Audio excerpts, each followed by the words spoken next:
Welcome to the Juice Box with Juice Springsteen, covering the week that was in professional wrestling.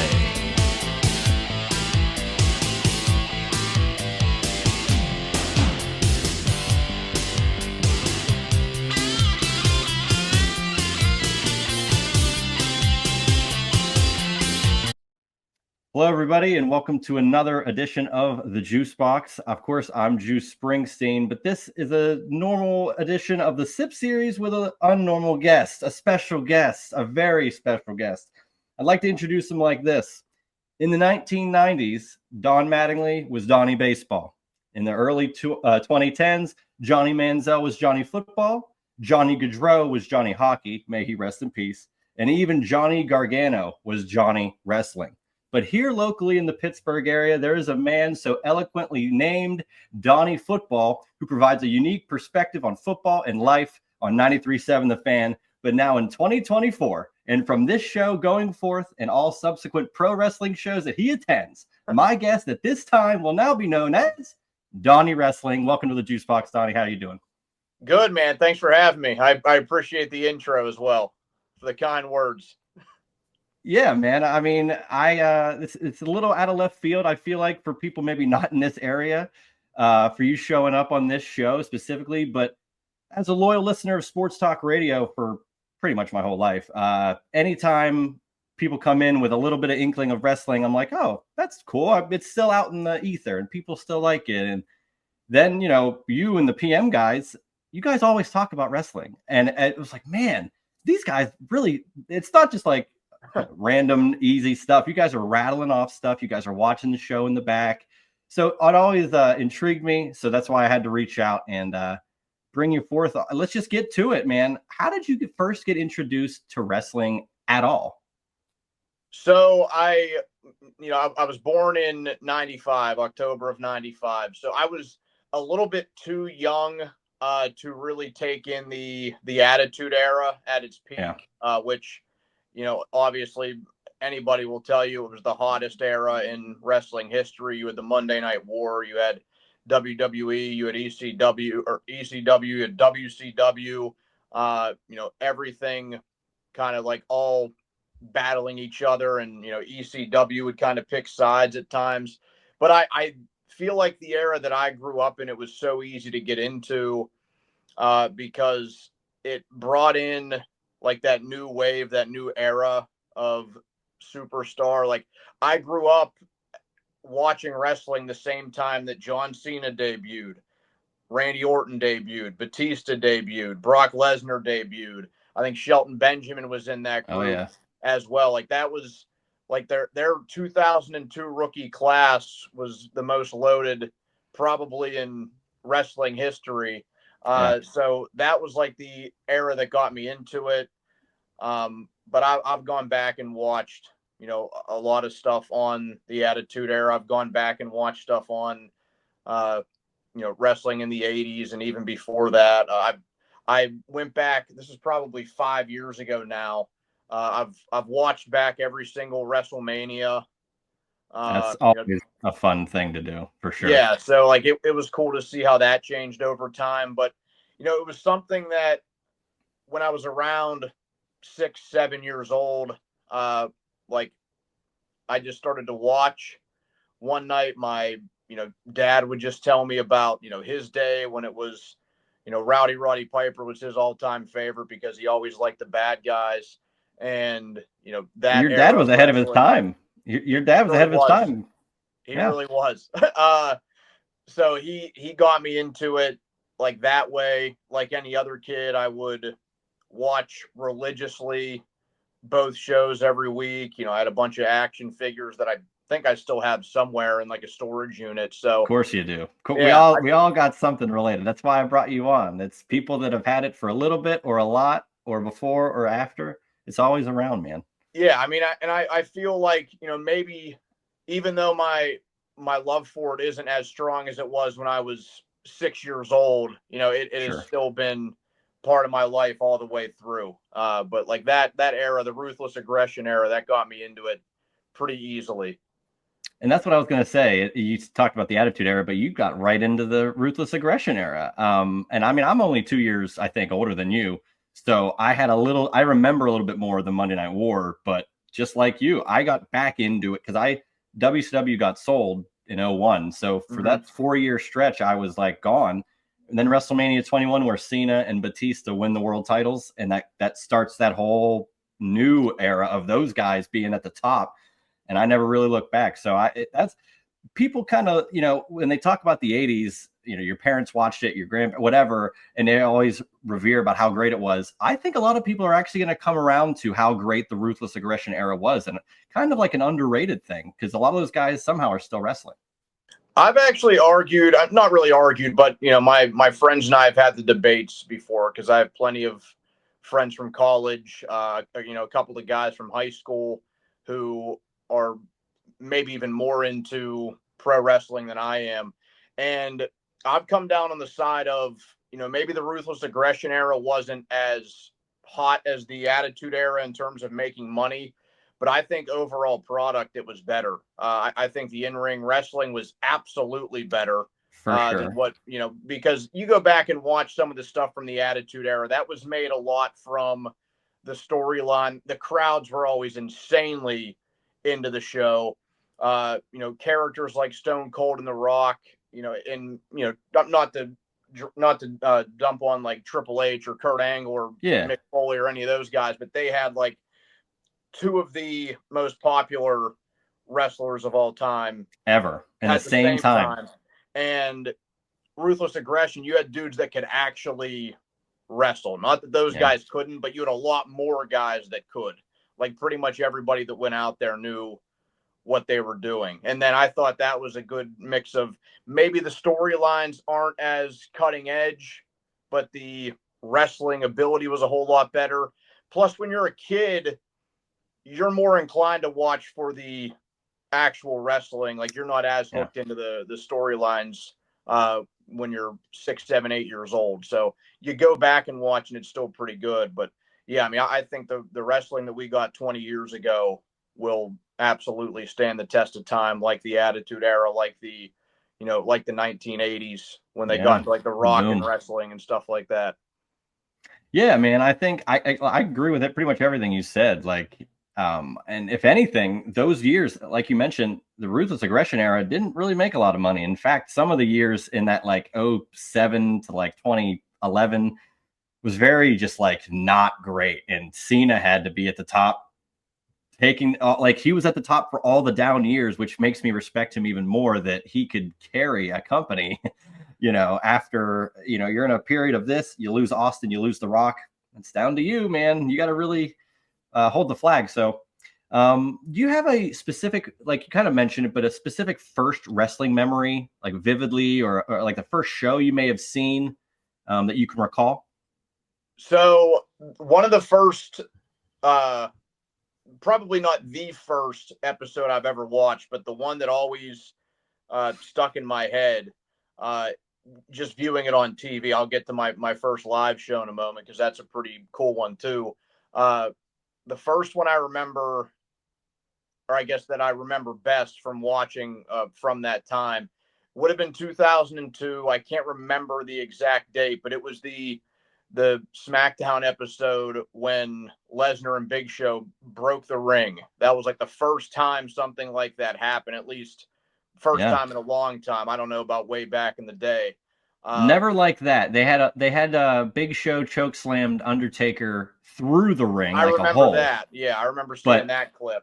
broken But like that, I don't think ever happened because now you see it's happened a few times since. So it had to happen the first yeah, and time somewhere. it's never like they've done the spot a few times. It's always cool, but it's never as cool as that first time. Like No. that time that they did it on SmackDown was great. So that's like one of the first SmackDowns I vividly remember. And then the first live show I went to, it was actually a house show in Ocean City, Maryland. It was at the Ocean City Convention Center, and it was in It sounds July like of a house show. yeah, July of 2005. And the Whoa. main event of that show was Eddie Guerrero versus Batista for the title, which Whoa. that one's really cool to me thinking back. Obviously, a few months later, Eddie passes away, Yeah, that's and crazy. he was absolutely in my top 5 growing up. I mean, I think a lot of people would agree if like they watched that time specifically, like how entertaining that dude was. I didn't go Yeah. to an actual like televised or pay-per-view until my senior year of high school. I went to the Royal Rumble in 2014. That was the first like Yep. notable show I went to, and since then I've gone to pretty much any Raw or SmackDown I can get a chance to see, or anytime we do have a premium live event now. We don't call them pay-per-views anymore, but No, we anytime we don't. have one of those, I try to get there.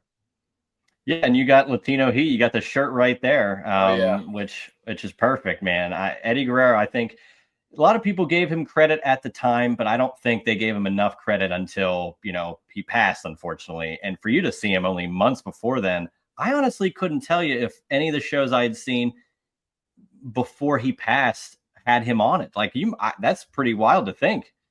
Yeah, Um, it's like surreal thinking back. Like, man, I'll always have that memory. Like, in a crowd of I don't know, probably like 2,000, 3,000 yeah, people. And I was 9 years old in Ocean City, Maryland. My dad and I went, and the couple things I remember about that show was Eddie versus Batista in the main event. Uh, I got like a high five from Booker T as he was walking to the ring. I don't there remember you who go. he even wrestled. And then with the help of my dad, because I wasn't old enough, the first ever CD purchase was John Cena and the Trademark. Hey, So I bought that CD that the week that it dropped. I was all in. Maybe that's why I got back into it. Like everything was just hitting at the right times. it's so funny too, like thinking about Cena when he started versus now, because I mean, I guess we've kind of seen that trajectory with The Rock. I mean, they're two of the most popular people on the Yeah. planet. Like Oh yeah, I think they're people, within the not just yeah, wrestlers. People. It's yeah. crazy. Like I think you think of the top 5. I think at least 3 of them are like Taylor Swift is probably one of them. Yep. I think The Rock and John Cena are probably up there too. Like you can't find somebody who doesn't know who those two guys are, and It's it's always crazy. it's always funny to me. Like they got their start in pro wrestling, and Cena, he comes onto the scene kind of like a greenish guy. I always thought his story was cool, how he almost got Oh fired and yeah. then he just freestyle rapped in the back of a bus. Unreal. Here we go. I mean, he also was just the spark of a whole generation of kids For who sure. wanted to have like random jerseys all the time. Like Love that. Love that stuff. every time he came out with the jerseys on, I think like every holiday, my dad would just get me some like cheap eBay or like Walmart jersey of like just a good NFL player. It didn't have to be Yeah. a Steeler, but it would be like I don't know, Javon Curse or Junior Seau or somebody like that.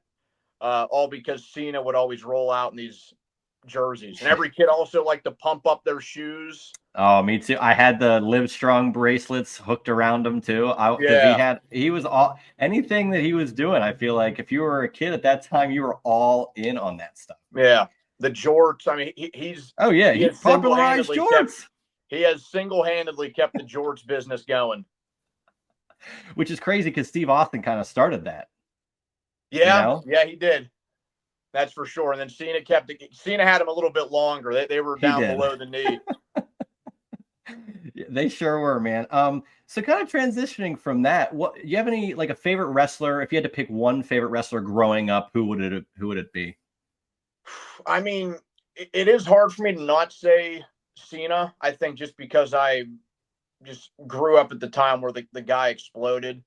I mean, I always tried to buckle down on like a top 5, and it is pretty much all dudes from the Ruthless Aggression. And then, Yeah. I always throw Stone Cold Steve Austin in there because I didn't see him at his peak live, but I've gone back and watched enough. Like he was the So absolute over. coolest, Yeah. like coolest pro wrestler of all time.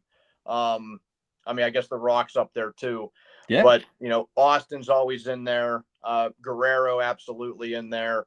Cena absolutely in there. I think Randy Orton has an argument too for me. Oh, Like for sure. he's the same way. Like he came in the same time as Cena, uh, third generation guy. So you could kind of say that he was destined for big things no matter For what. sure. But I mean, he has, to his credit, he has really never taken time off other than an injury or if he gets in some sort of trouble Right. outside of the ring. But the dude has never left. He has never left all this time. So I throw Lesnar in there too.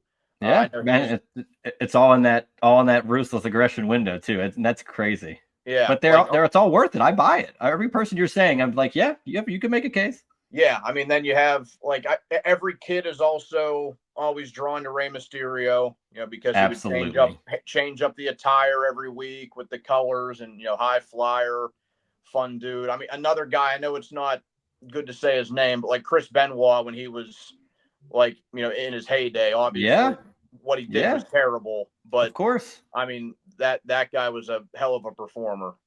Anytime I watch a match with Benoit in it, it's just like you see something that happens, like a headshot, a chair shot, something, and you're like, damn, like, Yeah. why was it? It always seemed like it was him at as the receiving end of that, and then it's like, well, you wonder why everything went downhill. I also always enjoyed when you have guys that make it feel legit. Obviously, the easy poke Yes, everybody takes at pro wrestling is that it's fake or phony. yeah, Like, okay, the outcome obviously is fixed, but sure. like Benoit, Lesnar. I mean, even Cena and Orton, I think to a degree. Kurt I'd Angle, put absolutely. Angle. I'd put Brian Danielson. I'd put him in Yeah, there. They make it look yeah. real all the time. Yeah, like the guys that make it feel legit, I think, are a lot better. Like that's probably why, and not that I'm like, I know the guys now. I don't get to watch religiously, but I think that's the reason why, in terms of guys today, like that's why Gunther for me is so high up there Yes, because I think he's kind of in that same category. Like the guys that make it feel like it's more real. legit than what it is. Yeah, and we'll kind of talk about that later on when we discuss like some of the football aspects because you're Donny football. We had to bring you in for a wrestling thing, so we're gonna kind of cross over. How about a favorite tag team all time? Could you pick one? Dudley boys. Yeah, Okay. I think yeah that's normally the definitive one for me. I know that the Legion of Doom, the Road Warriors, like they're going to be pretty much anybody's pick from my dad's era. I would say, Yeah. and maybe even a little bit older than me. And those two were legends. Like that's an all-time great tag team. I mean, the Hardy Boys were great. Edge and Christian were great, but the Dudley Boys, I just feel like I related to them a little bit more. Like, I'm a big fella, or I used to be a much bigger fella, but Awaken 180. yeah. But Bubba Ray and Devon, I mean, I Yeah. also think the 3D might be the best tag team finisher of all time. Yeah, it was like it looked legit, but it was pretty safe if you knew how to do it, and it happened out of nowhere. Like you just hit off the ropes and you're done. You Yeah, know? and the way the crowd would react, knowing it was coming, was great. Like I feel like they had better crowd interaction than any Yeah. of the other like Attitude Era tag teams or really anybody since. Like they get the tables thing, they do the Yeah, 3D, right. they do the was up. Yeah, Um, you know what? You're right. They do have a lot of different crowd calls that maybe other teams have one or two, but you just rattled off like four different ones, and they're all huge. yeah, like some of their moments too are wild to like look back on now in Yeah, 2024. Like, I mean, everybody, if you ever show anybody the clip of them power bombing Mae Young, that's what I was gonna it's like, okay, how do they not just kill this old lady? say. And then meanwhile, like the way they did it, she barely took any of Yeah, a bump. But yeah, like they're those moments are great. those guys are legends and pros. I mean, they've been doing it and had done it for well over 20 years. One of the most decorated tag teams ever. Won a title in every damn company that they were Mhm. ever in. So my dad was a fan of them. I was Spike Dudley for Halloween. I think like in the late '90s. So I was all in on them too, man. I've always wanted to get. It's probably super expensive, but the like one of those OG like tie-dye Dudley Boys shirts. I Yeah, those saw are a tough. guy at a concert that had one of those on. I wish I would have gone up to him and asked him where he got it because it was awesome. Like the other note about them, Yeah. which I didn't discover until I watched the rise and fall of Oh ECW. yeah. Which, by the way, that if any wrestling fan needs any lesson on a company, that is the greatest documentary ever. I was unaware until I watched that about the Heatwave 1995 or 99 promo. Yeah. And that is Yep. one that I don't think it'll ever be topped. I don't think anyone's gonna attempt to top it, but yeah, You're not they really were allowed to top it at this point with some of the no. verbiage that was used, but that was a wild one. Yeah, they were a wild tag team. I didn't know where you were gonna go with tag teams, but I did wanted to kind of parlay that into something that you do with tailgating in football, and your friends, the group is called the Nasty Boys, and I wanted to know where did that come from, and is it any relation to the actual tag team? And if not, have you watched any of the Nasty Boys work? Because you should. Great stuff. I mean, I've like seen on like older, shows that we'll watch, like, as you mentioned, myself, Pony, Chris, like I'll throw on like old pay-per-views in the back while we're getting ready for shows, and like they will certainly be on like some of the events. But it mostly came about because I have two buddies. They no longer have the same haircuts, but one of them was my buddy Chase. He had a like Jerry curled mullet, where he would like perm it basically. Yeah. And Chase is about 330 pounds. So he's a big fella, like 6'1", 330. Yeah, And that's then big. one of my 6'1". other good friends, he not quite a mullet, but like a little bit of a funny hairdo.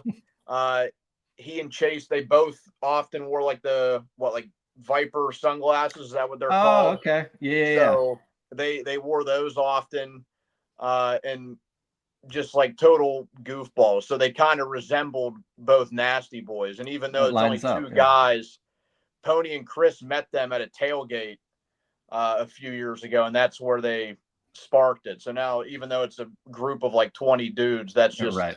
that's how the Nasty Boys nickname came about. I love that, man. If I had to recommend one match of the Nasty Boys, I can send you the link or something later. But those guys versus the Steiner brothers at Halloween Havoc 1990, I think, is something you would really enjoy. Okay. They beat the tar out of each other because the Steiners are about as real as it gets too. So that's when you're talking about the real conversation, those guys got to be up there. Absolutely. Now, we kind of touched on the fan and stuff like that. Now, I had Josh Taylor on this program. I don't know if you've met Josh, but he's he's run around on KDK. He's all over the place. He's a jack of all trades. And I asked him these next two questions, and I'm curious to hear your answers. Who at the fan loves wrestling? Just outright could tell you that they loved it or watched it before that you're aware of. So Chris definitely, he watched it. It seemed like pretty religiously through the Attitude Era. Pony more so, and it's kind of funny. Pony he has like that photogenic memory. Yeah. He was more so a fan. Like his peak fandom came at pretty much the worst era, like late 80s, mid 90s. Where like the rosters were just a bunch of like jobbers and then like a few big stars. Yeah, business was down across the board there. Yeah, he attended, because he's from upstate New York, he attended the 92 Royal Rumble. Oh my God. Yeah, so that's the greatest Royal Rumble of all time. That's insane. Yeah, wow. So he attended that with his uncle, and we've obviously watched that multiple times in the back. Like, I mean, we'll probably watch it within the next month or so, since we'll be getting into Royal Rumble season. And he can normally like remember who is going to come out when. That's crazy. like he can pretty much get it 1 through 30. I mean, obviously any wrestling fan knows that Flair came out at 3 and he won the whole thing, but he can get 1 through 30, be like, all right, who's next, Pony? And he'll say, like, I don't know, he'll say Rick Rude or Mr. Perfect or whoever, Yeah. and he'll get it. Doran's a wrestling fan. Okay. I don't know if you like know his full story there. He actually I get one of the guys that I have on the show often, Josh Eisenberg. I think he's been on with Doran talking about wrestling before, so I kind of know, but not really. Go ahead. So Doran, after his football career was done, he actually went down to the Performance Center for some sort of tryout. I don't know. I forget what year it was. I don't know if anybody else really notable was in there. I assume there had to be at least a couple people who have since made it that were like in that group with him. But what I always thought was pretty cool, which is nice to like throw back in the face of people who just, kind of poke fun at wrestling. He said of all of the things that he's done athletically in his life, he said that is the single hardest thing he's ever done, without question. Wow. And that's a perfect. And it's the guy who played football. Didn't he play? He played professionally. He got in. Yeah, he got to the NFL. Like that.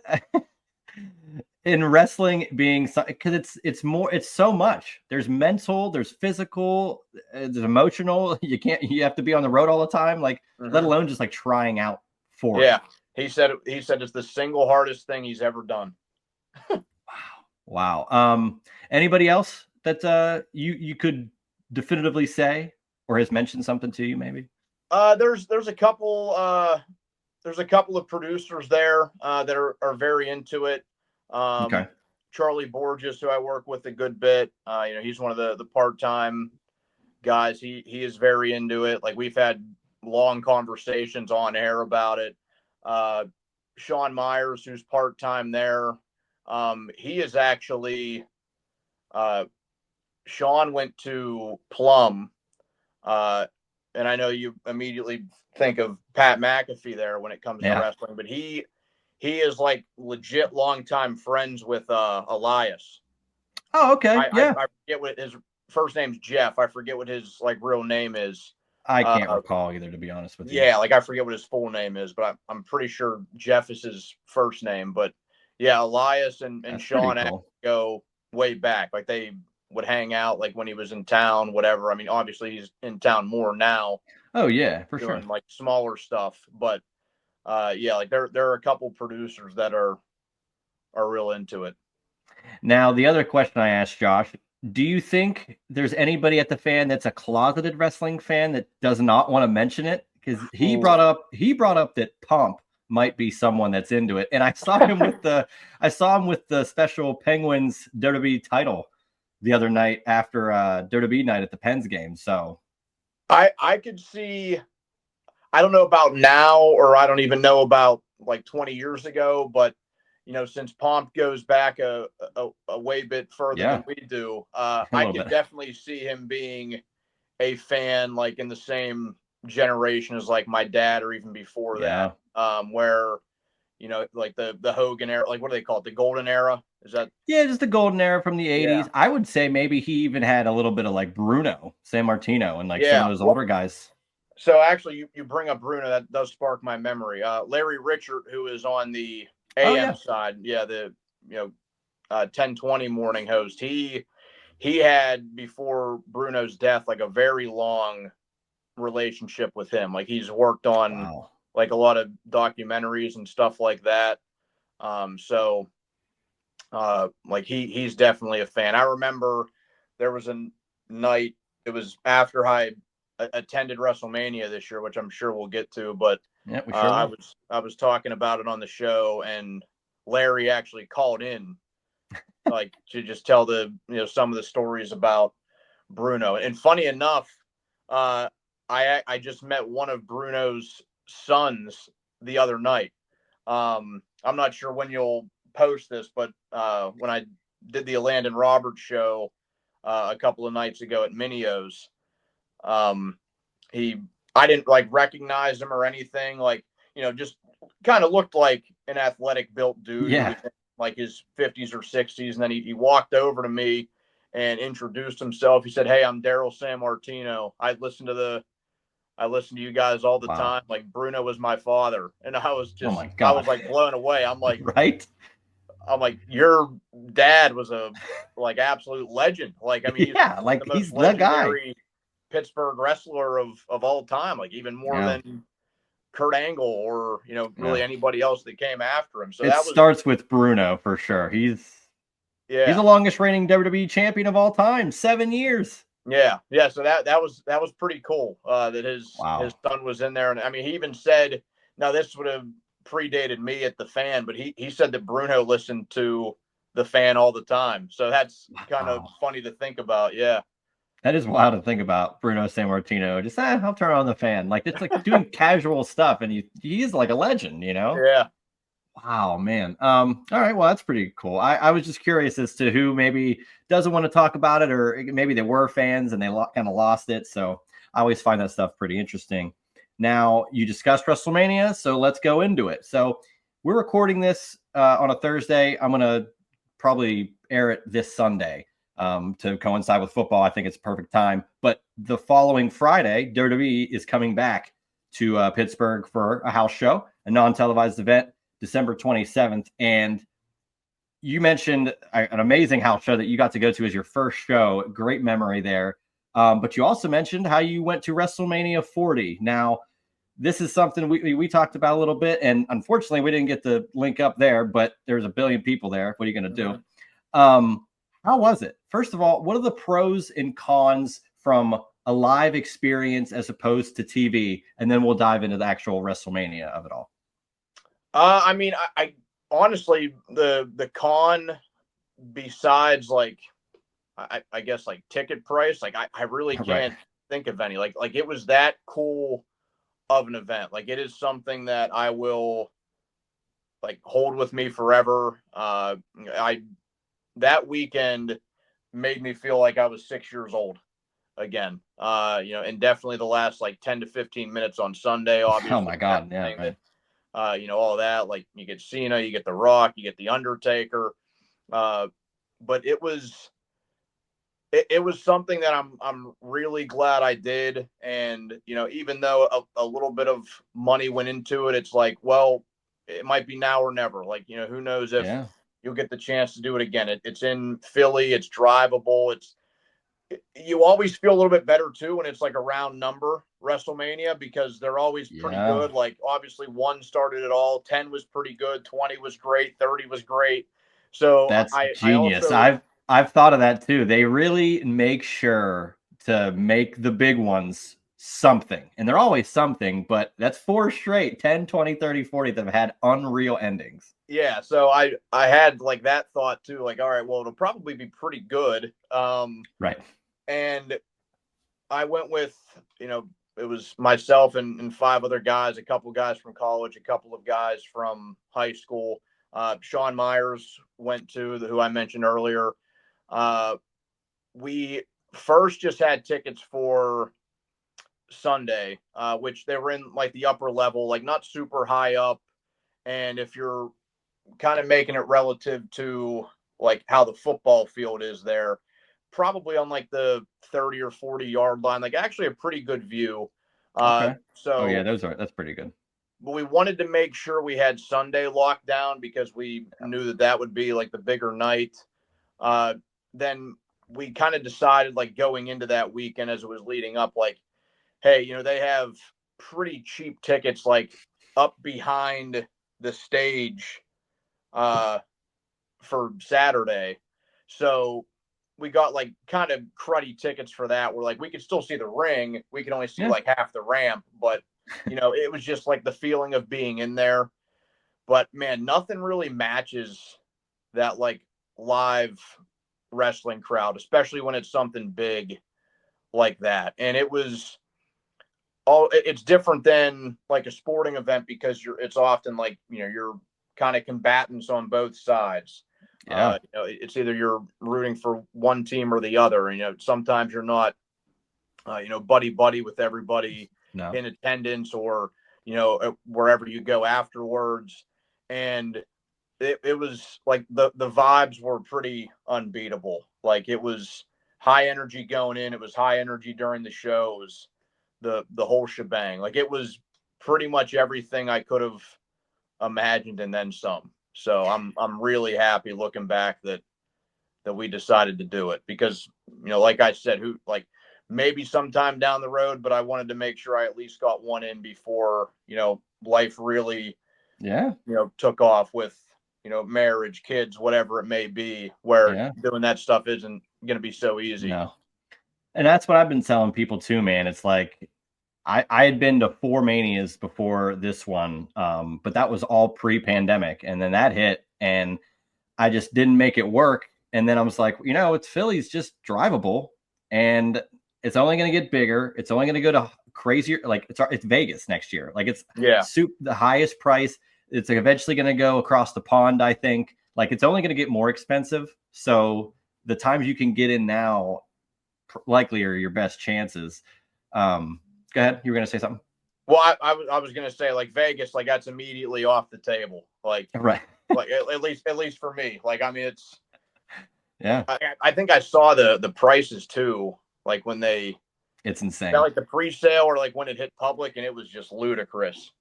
It is. The other thing I'd like to bring up with that is like, just as a casual fan who, might not go to the live event, did it ever bother you that you don't get to hear the commentary? Like, how was that when you first realized, I don't know. Yeah, I mean, maybe a little bit, which is funny because like that's like given the field that I'm in, and like sometimes I even do, not for wrestling, but like I'll do like play-by-play for stuff on the side. But oddly, like it never bothered me a ton, like at other sporting events. And I like, for example, like my dad does like to be like one of those old guys when he used to go to games where he would just toss like the earphones in and try to have the radio call of the game on. My dad did that with Penn's games. He'd mute it and listen to Mike Lang on the radio. Yeah. So like, I know there's some people who want to be able to hear the commentary there, but that just makes it for me, like when you get a chance to watch it back, you can kind of experience it in a different way. Like it is another perspective, how it's like directed and everything. And I've said this to people too. And I have a lot of buddies from college who are like in the sports production field and everything, since a lot of us went to school for like kind of the same thing. I don't think there are really many things. I don't even think the Super Bowl matches the production value that WrestleMania pulls off every year. Like it is a spectacle in every sense of the word. And it's funny you brought that up, plus with what you brought up about like fans, because I always tell people, sure, you can go to the Super Bowl, but like, do people want to go to the Super Bowl every year if you're not a fan of two of the teams? No. If WrestleMania, it's guaranteed that you're going to enjoy probably most of the show. It's a guaranteed time, like 3+ hours. You're going to enjoy, and just live with other fans. Like you're all there rooting for certain people, but you're all really there for the same thing. So it's nice to be next to you as a fan of someone. It's just a nice camaraderie, I think, with a wrestling event compared to others. Yeah, for sure. I mean, and you could like sense that, I feel like around that stadium, that whole weekend, in Philly, which I think has one of the best stadium setups in the whole country. Like, I mean, they have all the stadiums right there. They have plenty of parking. A lot better than what we have. That's for damn sure. Absolutely. Yeah, they have that like Xfinity Live building in the middle there. Oh yeah. And I remember like before the show Saturday, we were there. After the show on both nights, we were there, and it was a blast. Like, people were just like, it just felt like everybody was so happy to be there. Like there was zero animosity, and I've never really experienced that with any sort of event of that nature. And I remember I was there, I think, before both shows, and they had like YouTube top 10 clips, and they would just be counting down different clips, and it was just wrestling. They'd be playing themes all day. There were people dressed up. It's unlike anything else, man. I'm really glad you got to see something like that and feel that, because there's only been 40 of them. Yeah, we were in. Two of the guys that went with us, they wanted to go to that NXT show. Oh yeah, early on the Saturday. So 2 guys went there. 4 of us were just hanging out inside the Xfinity Live center, and we were just watching everything. Like, they had the screens in there. It's basically like a sports book. It's not a casino, but they just had that wall of screens. And at one point, Ric Flair just comes rolling into the place, and not surprised. yeah, I mean, he probably had no clue like where in the world he was, but like everybody was going nuts. He walked right by me. Like, I got a video where like he walked like right next to the booth we were at. So That's so was funny. pretty cool. Yeah, and I'm sure he was just floating through. Who knows what he was doing? And I mean, but that's it, man. Whenever you go around these places, I remember on Bourbon Street for Mania 34, there were wrestlers just walking along, like drinking and having a good time. Like, I ran into Bobby Lashley down there. I know Elias, we referenced earlier, he was down there doing like a concert. He was just playing guitar, just like walking Bourbon Street. Oh, and that's like, right. it's just, you can't get that with other events, to me, like other like Yeah. non-wrestling events. Yeah, it really is. Like, it's kind of a mix of, and I forget where I heard this and who said it, but I mean, I'm definitely stealing it from somewhere. It's like, maybe it was Michael Cole. I feel like it was somebody who is like more on the announce team, but they said it's a mix of a sporting event and a rock concert. Like, Yeah, all I in would one. say that. And I feel like it definitely matched those vibes. For sure. And again, I just think anybody that has a chance to do any sort of live wrestling show, really, but to go to a WrestleMania, like I said, it was on my bucket list. But once I did it once, if I could do it again, I'm trying to do it again as long as I can. Like you said, with as life gets longer, you have other things you got to take care of. So want to get them in when you can. Yeah, I mean, I'd recommend it to anybody out there who is a wrestling fan and hasn't gotten to experience it. Like, if you have the means to pull it off, absolutely do it. You will not regret it. Now, outside of the fans booing Rey Mysterio at number 30 because it wasn't Daniel Bryan, how fun was the Royal Rumble? Because that's an event. It's arguably just as fun as WrestleMania because of the match itself, and that's how it sells the event. You were there. I was there. How was it? I think it is the single best match to get to experience live. I know that a couple of my friends had discussions like, oh, should we go to Indianapolis this year for it? But we're not going to end up doing that, which is fine. Right. But like, even though we've had so many better ones than the one we did get in Pittsburgh, it's still cool because you get it so into the countdown. You don't know who's coming out next. You get the occasional surprise, which was great. Oh, Like, yeah. I think in Pittsburgh we got Kevin Nash, who That was wonderful. Fortunately he didn't tear his quad or get hurt or something when he came out there.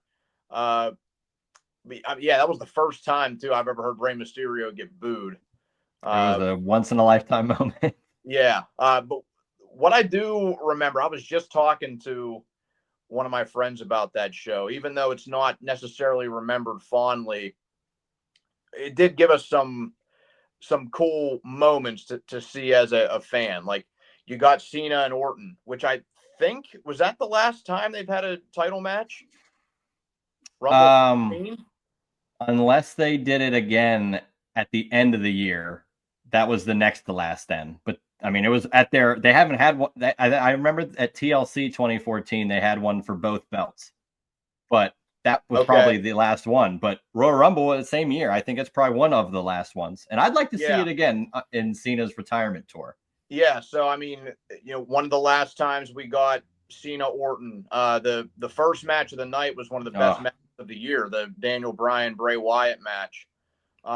You got like Brock Lesnar at that show, even though that match didn't really give you, like, it left plenty to be desired. It was still cool to see. It was fun. Brock Lesnar. So, I mean, there were still plenty of cool things that happened.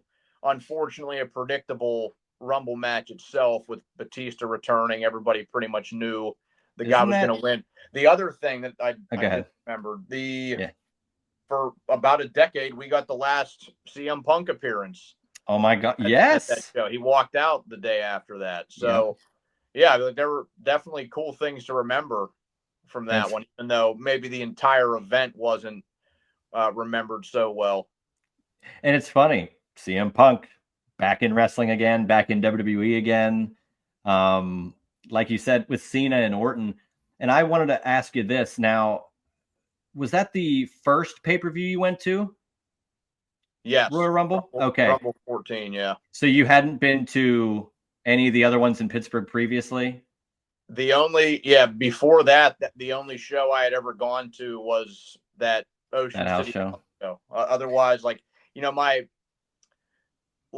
would normally just watch, and before I could drive, I never really badgered my dad to get tickets or anything like that, because he always just said oh, you just watch it on TV, and then it's a hell of an argument though. Yeah, and at that point, I never even bought pay-per-views either. I would either try to find somewhere back then before the network came around that I could illegally stream, or I would legit have to look it up or wait until Raw the next night to know what happened.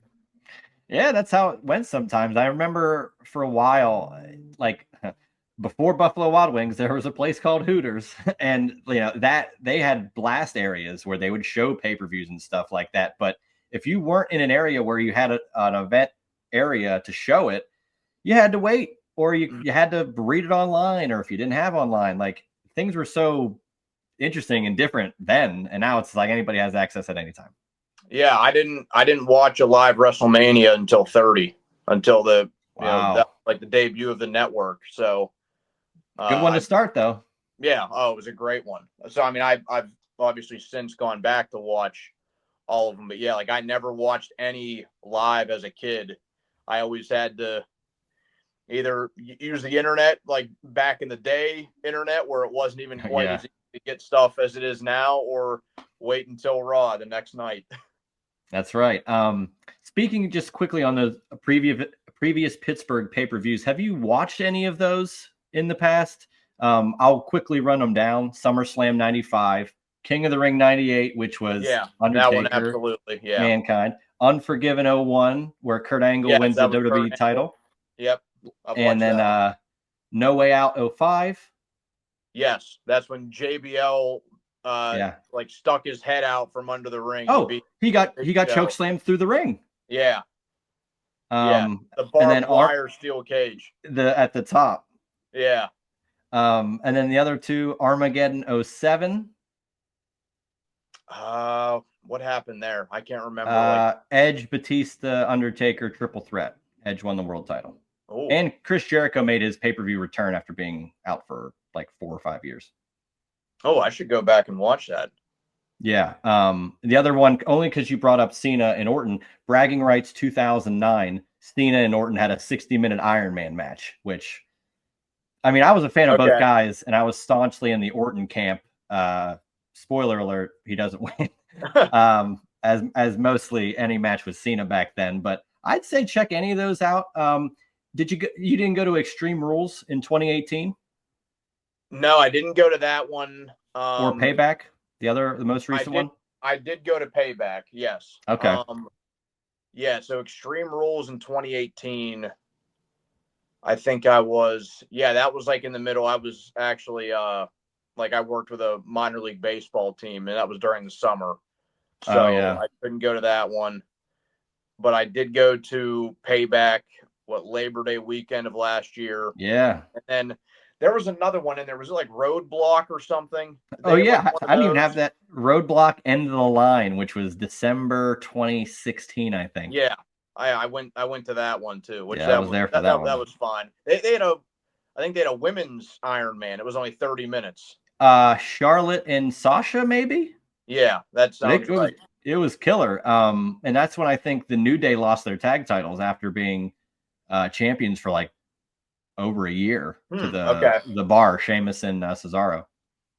Oh, I always liked that tag team. Yeah, I did too. But I would, yeah, anytime you get a chance, I would check out any of those older Pittsburgh shows. There's good stuff on pretty much all of them. My one buddy, who he was like 6 or 7, went to King of the Ring '98, and he doesn't really recall it, but I'm like, dude, this is a match that this is a moment that like is the Yeah. most shown moment ever. WWE has shown it millions of times, and you happen to be there. Like, that's insane. Yeah, I think it's within top 10, maybe top 5, like most iconic moment in wrestling history.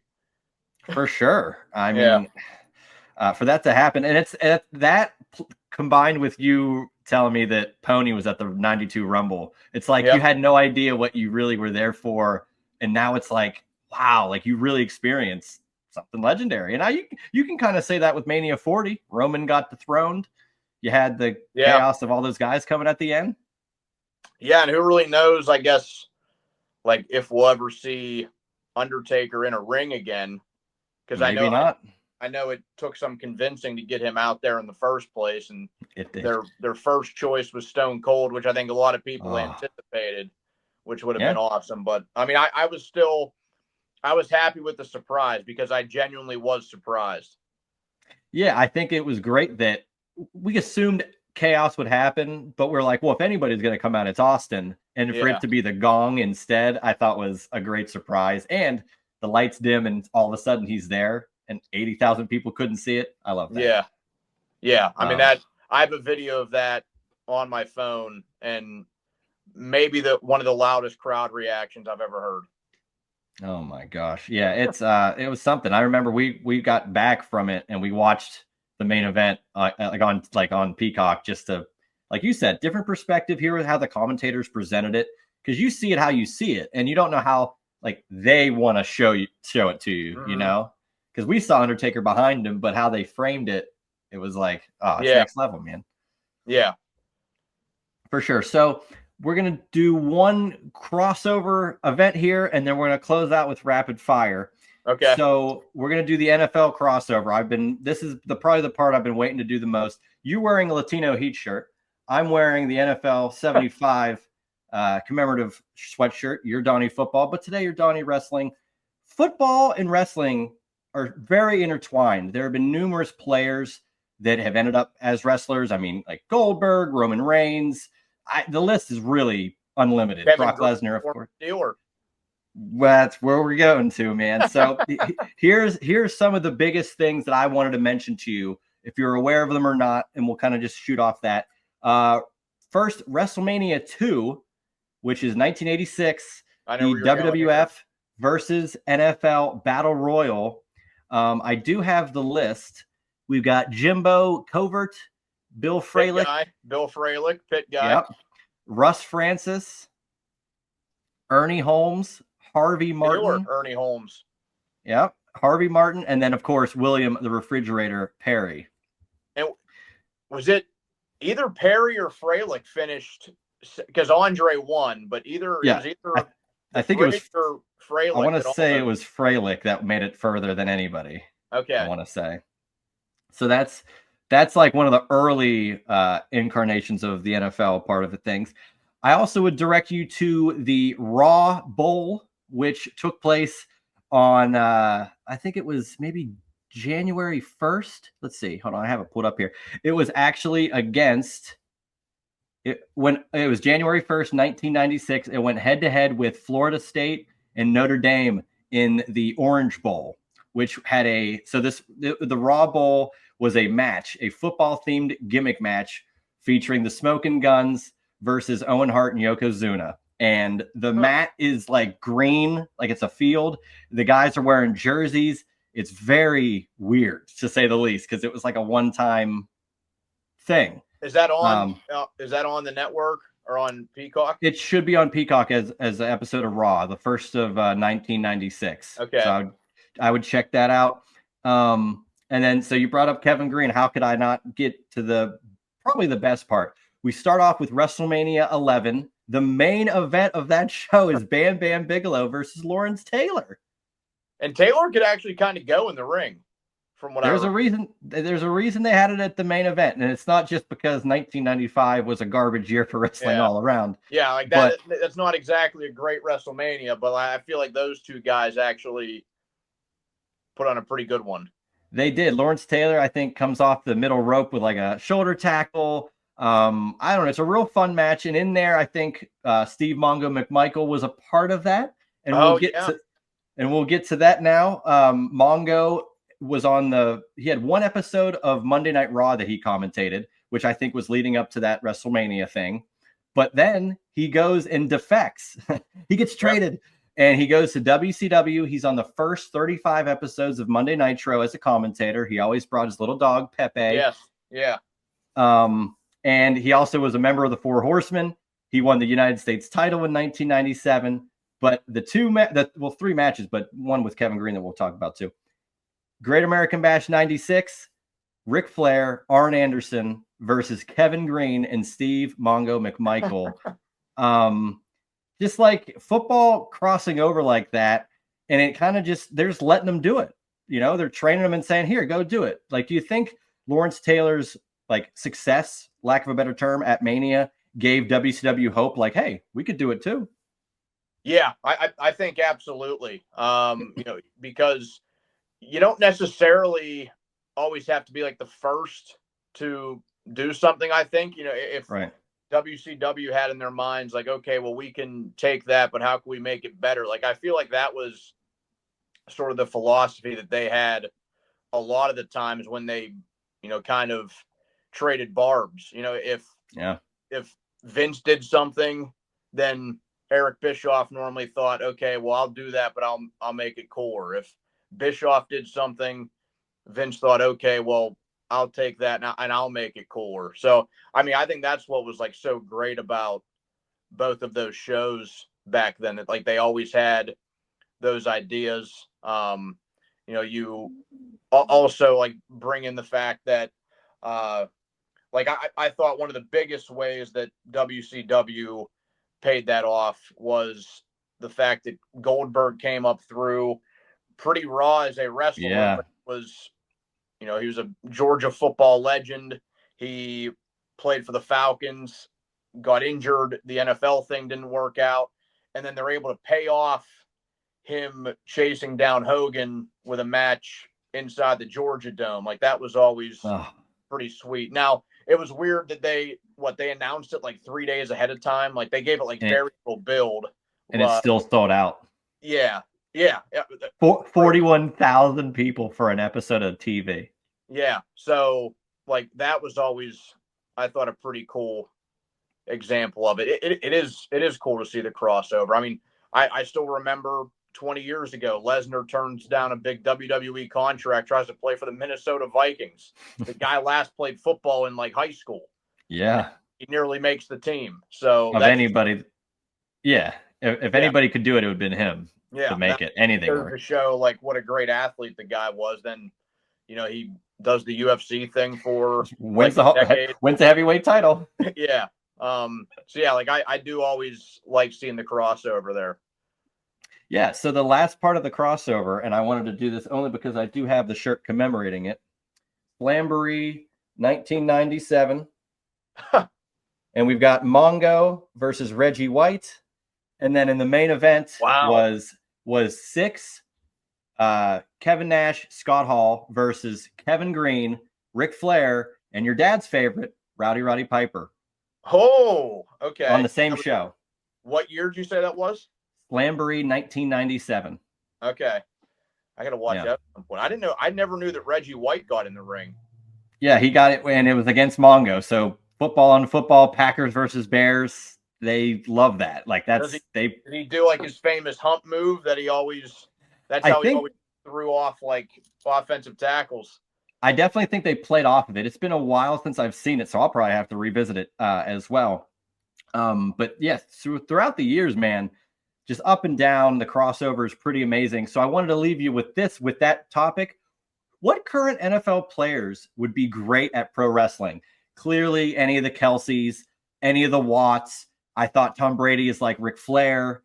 Like, who would work for you? Pat McAfee, another great. I mean, he's probably top of the line right now, commentating in ring. So who do you think currently would be a great pro wrestler? Yeah, I mean, I'm glad you brought up the Kelseys, because that was another part of WrestleMania that Oh yeah, I anticipated Jason to be involved some way, shape, or form, because I knew without really knowing the guy that he was a pro wrestling fan. Like, you of can just course. tell sometimes. So like I had a feeling in that Mysterio match when like you saw somebody just hop the barrier with a mask. I'm like, Just that might massive be man. healthy. Yeah. And then he, like, he took it off. He was loving it.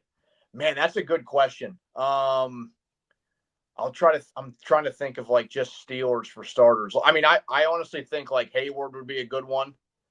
Oh, yeah, I think he could be for sure. Who would definitely be a good one. Doesn't still play, but James Harrison, absolutely. Oh my He was on. God, I think that'd he be was on a terrifying. show, wasn't he? Was he on Oh, yeah. There's a whole episode of Heels? I think it's called. that. Yeah. There's something else I forgot to bring up. I can't believe I didn't mention this in the With crossover. Big Ben when he Big hosted Ben and Raw. the entire offensive line. They were in the ring. Yeah, that was great, because it was also funny. That show just wasn't in Pittsburgh; it was in like Wilkes-Barre. I know. It's a So little, well, so half the crowd booed him I because half of them weren't. I mean, probably more than half the crowd, like, they weren't Steeler fans. And he's love just that out there though. wearing, like, he's got like a shirt that just says cash on it. It's like a 5X. And his hat is like that big fitted.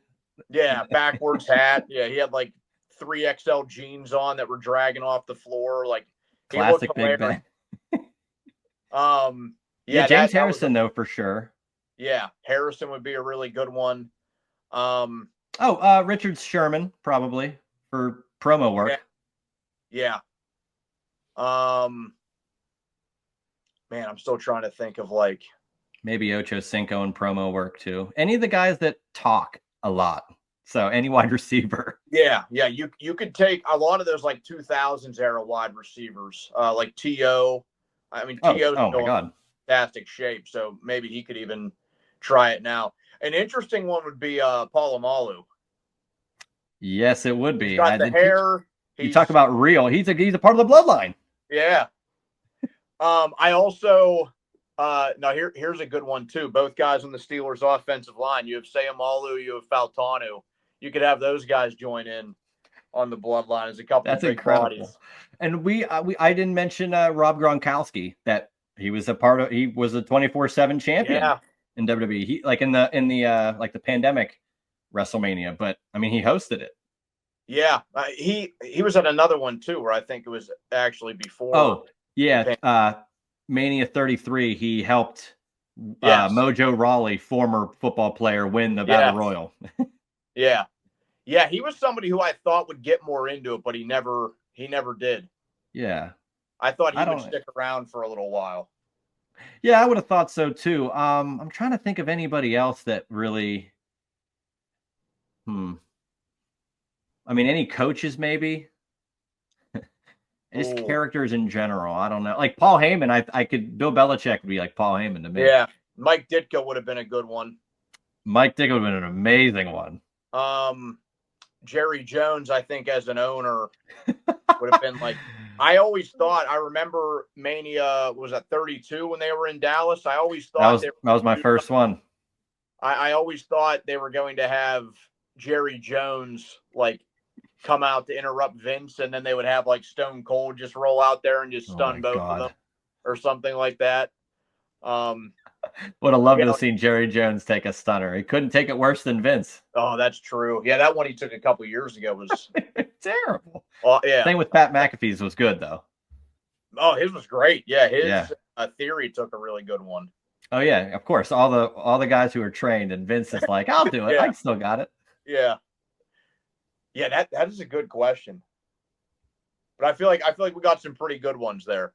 I think so too. And I mean, I brought it up just at the top. The obvious ones are probably the best ones: the Watts, the Kelseys, the guys that are so over the top, but that's who they are, and it just translates perfectly into the pro wrestling world if they were to do that. It's just you can't taunt in the NFL apparently, or Yeah, that's true. I mean, I guess maybe George Pickens could He's done Pop some it. moves. He did like an Yeah. elbow on the one guy. Yeah, he did try to drop an elbow. He just throws. He's like Darby Allin or Jeff Hardy. He just flinging himself on people. Yeah, Oh my god. he could hop in the ring at some point. Absolutely. So I think we've touched on pretty much everything I'd like to touch on in long form. So I always like to do a rapid fire to close out the show. I have one small thing to officially close it, but the rapid fire is like my favorite because it's Okay. always interesting topics. I've kind of catered it to you specifically a little bit. I've altered it. So just yes or no, or a little bit of elaboration. We're not Yeah, going to like be first as thing pops into my head. first thing. Yeah. Yeah. Free association, if you will. Favorite face of Foley? Cactus Jack. Hell yeah. Hogan or Flair? Flair. Shawn Michaels or Bret Hart? Michaels. This will actually be a hot take. I am not a fan of Bret Hart. Ooh, I that is a hot take. I thought the guy was, I mean, great in-ring performer, horrible on the mic. I thought he had like next to zero charisma. The charisma seemed to be lacking at times. Yeah, I could agree with that. I always thought he was one of the biggest crybabies in wrestling history. He still hates Goldberg to this day. Yeah, Bill Goldberg. It's always Bill funny. Goldberg, yeah. Full name. Oh Yeah, man, so I'm all in on HBK there. that's right, Mr. WrestleMania. Favorite type of juice box, excluding this podcast? Oh, does Capri Sun count? Yeah. Okay, yeah. Okay. Favorite big man all time in pro wrestling? Now, what's like your cutoff with like? What do you mean? Like, I didn't know if you would say like if Dusty Rhodes was a big man versus like he's a big. I think if they're big guys, they're big guys. I don't think there's really it's whatever you want it to be. Like I think Dusty Rhodes absolutely could count in that. Yeah, I mean I would go.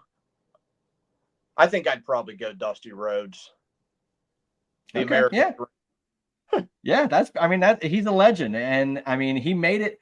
He was one of the guys that made it okay to not have the shredded body and everybody's jacked up on roids, and he's just like, no, I'll be me. I got my his birthmark on his stomach. Like he just didn't care. He's just like I'm Dusty Rhodes, and that's who it is. If you watch a pay-per-view, would you prefer it on a Saturday or a Sunday?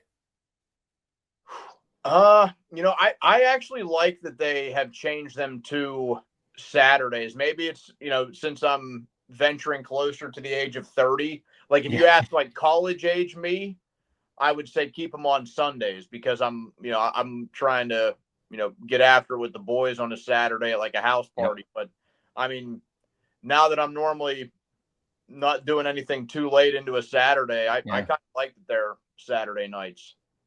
I agree. I tend to agree. Same with the Sunday because I kind of grew up on it. Like that's just what it was. And like you go ahead, you find out what happened the next day on Raw or like at school. Like you didn't really. There was no other way to do it. Saturdays were sometimes happened with WCW. They'd put one on there, and I always felt it was like special that they did it. Mm-hmm. But now, especially since WWE and UFC are the same company, they just run it all on Saturday, and I think it's better for everybody, to be honest. Plus, it gives them the option to do like the 2-night thing when they want to. What are your thoughts on that quickly? Do you like the 2-night WrestleMania? Because they're going to do 2-night SummerSlam starting next year, and there's rumors that they could do it for the Rumble, having a women's and men's on both nights. Yeah, I mean, I think for Mania, it's good because you give, like, I think it's smart how they've done the last couple, like mostly under the Triple H model where, you give the matches a true, like, meaningful amount of time and, you're able to spread things out. You don't have to rush through things because we definitely saw that through some of the final Vince McMahon WrestleManias. Oh, my God. I didn't feel any of that with what I experienced this year, what I watched the last couple of years. So I kind of like that model.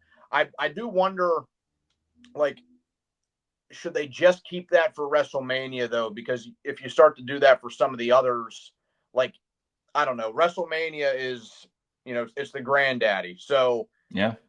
do you want to have other ones that feel like they're on the same level as WrestleMania? I don't know. So I guess like to be determined on some of the others to see how good they are put into practice. And that's what I would agree with is like WrestleMania was always one night and it was always the biggest night. And then the last one before the pandemic, and I was there, the main event, which is the women's triple threat, started after midnight Eastern Standard Time. I remember that, yeah. So 35. yeah. So I was That very was a long day. That was a long day. So I was thrilled that, something good came out of the pandemic and they took the New Japan model of having a 2-night big show because they had their Wrestle Kingdom on 2 nights. And it's a chance to give all the talent space, time, and an opportunity. And you can main event a night of WrestleMania and it counts as like main eventing it. And it makes things more special for them. So if they do it with SummerSlam, maybe it'll work. But like once you, like you said, you start doing it to other shows, it's like, oh, was WrestleMania not as special now? Like, how are we supposed to view that? So to be determined. I look to your answer for that for sure. Favorite Chris Farley movie first, and then role if that's the same thing, and then quote if you have one. I will go with where he's like the main character. I'll go with Tommy Boy. My favorite role for him is just when he's the bus driver in Billy Madison. Yeah. And like that whole sequence when Miss Vaughn gets on the bus, like that Veronica Vaughn is one piece of eight. Like that whole sequence there, I think is like the best between him and Sandler. Oh my! And then would you consider that your favorite quote of his then? Yeah, I would say that whole part is. So Tom, I would agree with Tommy Boy. I'm also very partial to Black Sheep because it's practically the same movie. Yeah. With a different plot, but I love when David Spade's looking for him and he comes in off the tree, like the swing on the tree, and he's like, "Hello, Washington!" And he does like a huge flip into the lake. He would have gone down as like maybe the funniest person to ever live if he made it longer. I think he's still probably one of the greatest, if not the greatest physical comedian of all time. Yeah, he's like the Mick Foley. Yeah. Okay, 2 more. Are you interested in a potential Rock versus Cena 3? Yeah. I know that people may not be, but I mean, something like that, it's so easy to sell. I mean, you see it happen all the time, like in real fights, like UFC or boxing, like you want to have 3, like they should absolutely take an opportunity to do that. Especially since Cena's going to be retiring next year. The Rock's back in the fold these days. It's right there if they want it. Yeah. I think they can do it. And then your favorite era of The Undertaker. So this will probably be a hot take too. I appreciate all of them, but I actually liked the like American Badass, like Big Evil Undertaker, which I think is absolutely in the minority for people. Probably overall, but he was pretty damn popular all throughout his career, and I think the switch up kind of made him more endearing, and it gave him more options. Yeah, and then I think when he went away from that and had the big, the big payoff at WrestleMania 20 and leading up to that, like kind of messing around with Kane. So yeah, I go with that one, like coming out on the bike, which he did like late in his career too, where he kind of meshed, like Deadman and American Badass together for like that match he did with AJ Styles. So I've always been in that camp. And then just quickly, what are your thoughts on Monday Night Raw going to Netflix? As long as we've been alive, it has been on TV every Monday night forever. And now all of a sudden it's going to be to the biggest audience, a worldwide audience that can watch it at any time, no matter where it's being filmed. It's a huge deal. What are your thoughts? I mean, I'm hoping they don't run into any sort of buffering issues for one, like we've seen with some other live events on there. Uh, but I think it's a pretty exciting like push to the future. I think Triple H has like a really good eye for that, and I mean the company has always been pretty like cutting edge. I feel on things like For sure. even though Vince started to kind of lose it, the last handful of years, like they were always ahead of the curve on some things, Mhm. willing to try different ideas, whatever it may be. I think it opens up a lot of pretty cool possibilities for them. So, I mean, I know that like like I was saying, I don't get to always watch it live every single Monday, uh, or I don't get to watch SmackDown live every single week. But I'm absolutely going to be tuned in for probably that last uh, Raw episode on USA, and then absolutely the first one on Netflix. Yeah, it's gonna be a huge deal, man. It's wild, and this is how I was gonna close it out anyway, so it kind of works. I mean, you being a football fan, of course. I mean, I'm a huge football fan too, but just like that's kind of your thing.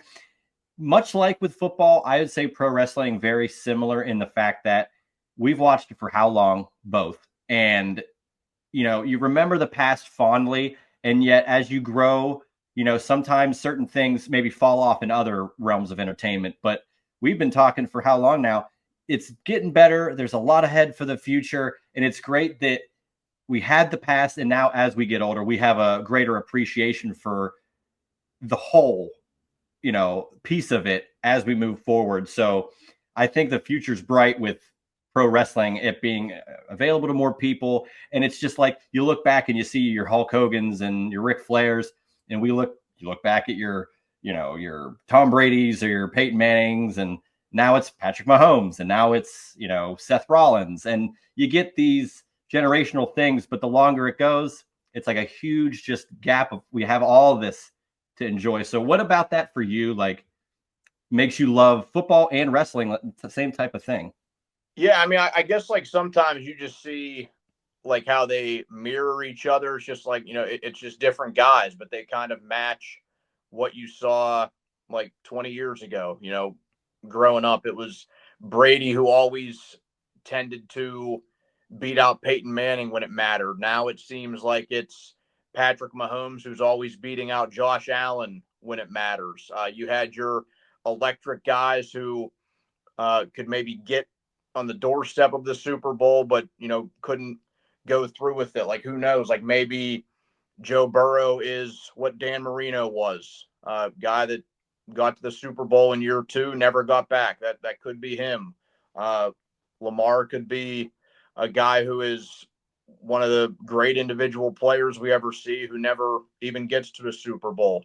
And I feel like wrestling, like you kind of hit that same thing. Like you have your Flair and Hogan, you have Austin and Rock, then you have Cena, Orton, and now you have guys like Roman Reigns who have carried this thing into the future, and then you are still able to bring back guys like Cena, The Rock, whoever else. You're going to have other guys that carry it into the future. Uh, Braun Breaker probably one of them. Gunther For probably sure. one of them. So I think it's cool that like maybe it's not the same exact thing the whole way through, but you can like see like almost a mirror image of maybe what you saw years ago. Right. And it's just like nice to see the future is bright. Like WWE, like pro wrestling always hits on that nostalgia. So this damn whole show has been about nostalgia and things that we used to like, but it's now we remembering WrestleMania 40 and how great that'll be for a memory for you. And I love that same type of thing because pro football, I mean, I guess they have like the Hall of Fame with nostalgia, and they'll bring guys out for retiring their jerseys and stuff like that. So like you said, man, it very much mirrors it, and that's exactly why I had you in the juice box today. Any final words just on pro wrestling as a whole, just to sign off? I mean, well, I appreciate you having me, man. It was pretty cool to go down memory lane. I know it was a question you didn't have in there, but Favorite WrestleMania of all time for me is actually 19. 17's right up there. 17, an iconic one. 19 was like that first one from my childhood. Plus that It's great. a great WrestleMania. So I just wanted to get that in there. But yeah, I mean, I appreciate you having me on. Yeah, man, I appreciate you willing to come in, taking the time. I know we tried to pinpoint these days, busy time of year. It's football season, and you're in here talking wrestling, so I could not be more grateful for that. So appreciate it. Anything you want to plug? I mean, you're all over the place these days, man. Yeah, I mean, if you want to try to find me on Twitter, it's at DonChed54. So that's DONCHED 54. That's really it. Otherwise, you can hear me on 93.7 The Fan pretty much daily. I have a lot of days to use here at the end of the year, so you might not hear me so much right now because it's use them or lose them time. But yeah, you can pretty much hear me almost every day on there. That's right. So yeah, man, appreciate you coming in. Looking forward to the rest of the football season, as well as, wrestling is kicking into high gear. We've got the Royal Rumble next month, or February rather, the first Raw on Netflix. I mean, we're already on the road to WrestleMania, and this is earlier than it's ever been. So it's a great time to be a fan of any type of entertainment, whether it's your realm or mine. So I appreciate it, man. For Donny Wrestling, I am Juice Springsteen, and I will see you guys next time for another edition of the Juice Box.